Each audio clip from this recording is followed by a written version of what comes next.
Bekasi pemirsa, balen lagi di Grebek.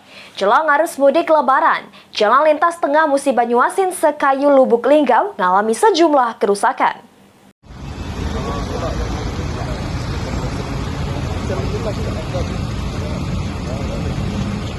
Memastikan keamanan sama kenyamanan jelang mudik lebaran 2025, Kapolres Muba AKBP Listiono Dwi Nugroho bersama jajaran serta instansi terkait mengecek jalan lintas tengah Musi Banyuasin Sekayu Lubuk Linggau.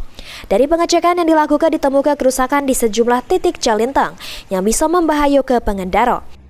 Kapolres Muba AKBP Listiono Dwi Nugroho ngatoke, pengecekan jalintang bertujuan untuk mengidentifikasi titik-titik rawan kecelakaan serta melakukan perbaikan sama peningkatan kualitas jalan.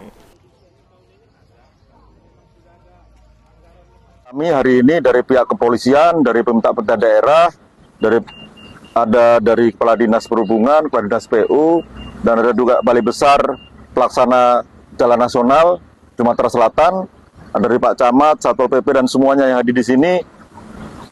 Kami dalam rangka memberikan pelayanan pada masyarakat untuk menciptakan mudik yang aman, masyarakat yang nanti akan menggunakan jalan lintas tengah ini.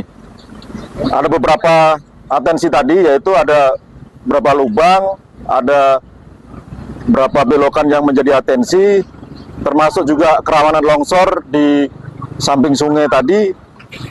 Kami harapannya dari pihak Balai Besar ada upaya secepatnya sehingga dapat dilalui masyarakat dengan nyaman. Dengan ditemukan kondisi jalintang yang rusak, Kapolres menghimbau pengendara yang melintas di jalan lintas tengah Muba Lubuk Linggau supaya berhati-hati jeru berkendara serta tetap fokus biar selamat jeru perjalanan.